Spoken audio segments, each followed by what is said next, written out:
ऐसी चीज है जो हमें दिखती नहीं, पता नहीं होता है, लेकिन सरकार ये छुपा लेती है, सरकार अपना फायदा कर लेती है।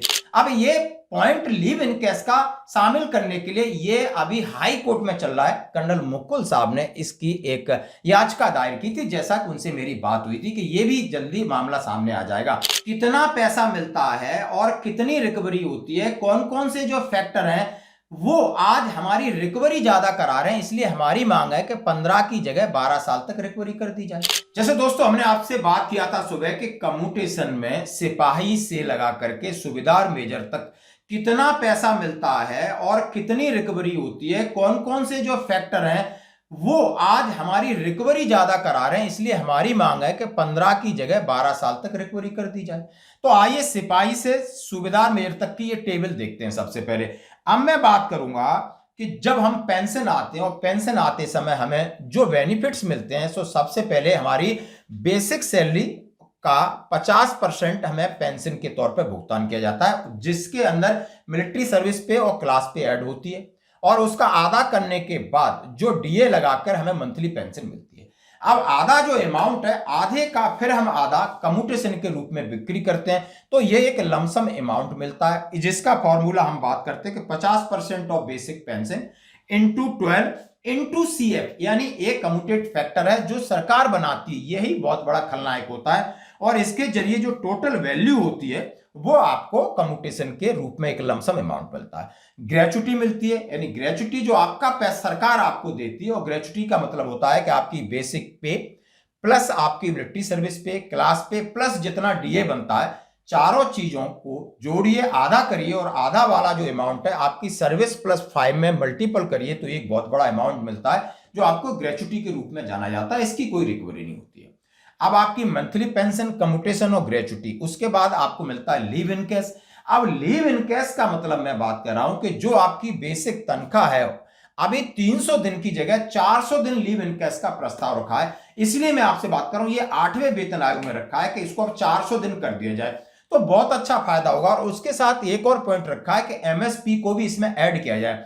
अभी आपकी सिर्फ बेसिक पे plus DA divided by 30 into number of days के हिसाब से आपको लीव इन केस का अमाउंट मिलता है जो आपका होता है।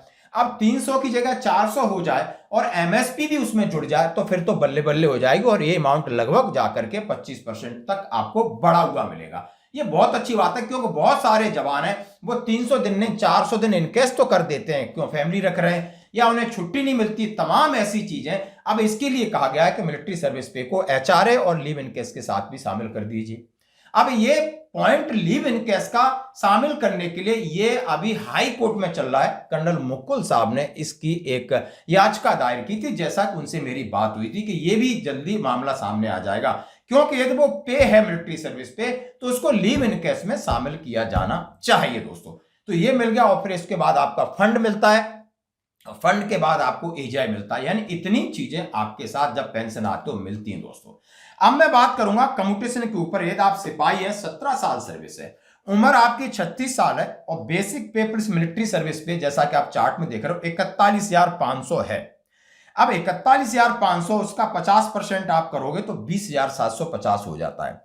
अब 20,750 का फिर 50% कम्यूटेशन में अमाउंट निकालोगे तो 10,375 है, जैसा कि आप चार्ट में देख सकते हो। अब 10,375 के हिसाब से इंटू 12 और इंटू जो सीएफ बनता है 9.136, जो आपकी उम्र के हिसाब से बनता है, जैसे आपने 36 साल उम्र का, तो टोटल आपको जो पैसा मिला वो 11,37,432, 11,37,432। अब आपसे रिकवरी कितनी हो रही है जो 15 साल तक हो रही है, वो हो रही है 18,67,500, यानी 18,67,500 ये रिकवरी हो रही है। तो आप कहां 11 और कहां 18, और आप समझ सकते हो कि सीधा सीधा ये कितना जा रहा है, आप 7-7.5 लाख का फर्क पड़ रहा है। तो दोस्तों अब मैं बात करूंगा नायक की। एक नायक 22 साल सर्विस, 41 उसकी एज है, लगभग उसका अमाउंट है 48,000, 24,000 उसकी पेंशन बनती है, 12,000 50% कम्यूटेशन करता है, फिर उसका जो सीएफ है वो 9.075 जो उम्र के हिसाब से बनता है, उसको मिलते हैं 13,06,800, और वसूली होती है 21,60,000। आप देख सकते हो कितना बड़ा अंतर है, लगभग 8 लाख की रिकवरी उससे हो रही है, ज्यादा आप इतना पेमेंट देते हो। हवलदार है, 26 साल उसकी सर्विस है, 45 साल उम्र है, दोनों मिला के बेसिक पे एमएसपी 52,500 है। इसका 50% पेंशन 26,250 बनेगा और उसकी 50% कम्यूटेशन वैल्यू है वो 13,125 और उसका सीएफ बनता है 8.996। उसको अमाउंट मिलेगा 14,16,870, 14,16,870। अब उससे रिकवरी 15 साल में होगी 23,62,500। देन नायब सूबेदार 28 साल सर्विस, माना कि उसकी 48 उम्र है, टोटल उसका पे मिलिट्री सर्विस मिला के 56,000 है यानी 56,000। तो 28,000 उसकी बेसिक पेंशन होगी और 14,000 यानी 14,000 वो के हिसाब से कम्यूटेशन लेगा। फिटमेंट फैक्टर बनता है उसको 48 उम्र में 8.913। इसको भी बदलने की जरूरत है जैसा कि टर्म्स ऑफ प्रेफरेंस में लिखा है। उनको पैसे मिलते हैं 14,97,384 और रिकवरी होती है 25,20,000 यानी 14,97,000 लेते हो और 25,20,000 आपको देना पड़ता है।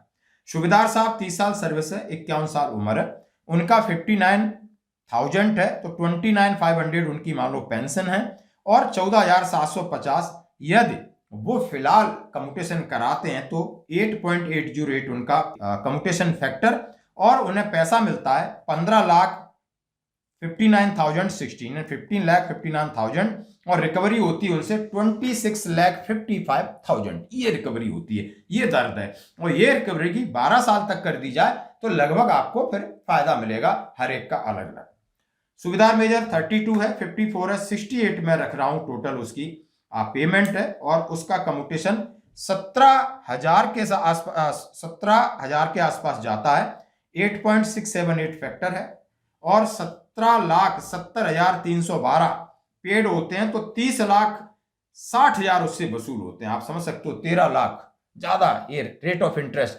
अब रेट ऑफ इंटरेस्ट कम हो गया है, सीएफ आपने उसी के हिसाब से नया बदलाव किया है, तो इन दोनों में बदलाव करिए ताकि कम्यूटेशन को 12 साल तक रिकवरी में आपको फिर भी फायदा होगा। यदि 12 साल करता हूं तो 11 की जगह लगभग 14 से 15 आएगा, वहां भी 3 लाख आपको बचेंगे। सरकार को कहीं भी घाटा नहीं है, लेकिन ये सीधा सीधा घाटा हमारे सभी जो पेंशनर्स को होता है, क्योंकि हम भी इस देश में हमने भी काम किया है, हमारा भी हक है सरकार से मांगने का। तो ये प्रस्ताव आपके सामने मैंने बताया कि मिलिट्री सर्विस पे बढ़े या ना बढ़े, लेकिन उसको कहा है कि पहली बात तो मिलिट्री सर्विस पे के बारे में कहा है कि समान होना चाहिए। समान नहीं होती तो कम से कम एमएनएस के बराबर तो होना ही होना चाहिए। एमएनएस के बराबर होने के साथ साथ उसको एचआरए और दूसरे जो बेनिफिट है हमारे, जैसे कि लीव इन कैश का मामला हाई कोर्ट में चल रहा है, इसमें भी शामिल किया जाना चाहिए। ऐसी चीज है जो हमें दिखती नहीं, पता नहीं होता है, लेकिन सरकार ये छुपा लेती है, सरकार अपना फायदा कर लेती है। तो दोस्तों ये सारी चीजें 8वें वेतन आयोग के सामने है, आगे देखो क्या होता है, सरकार क्या निर्णय लेती है। धन्यवाद।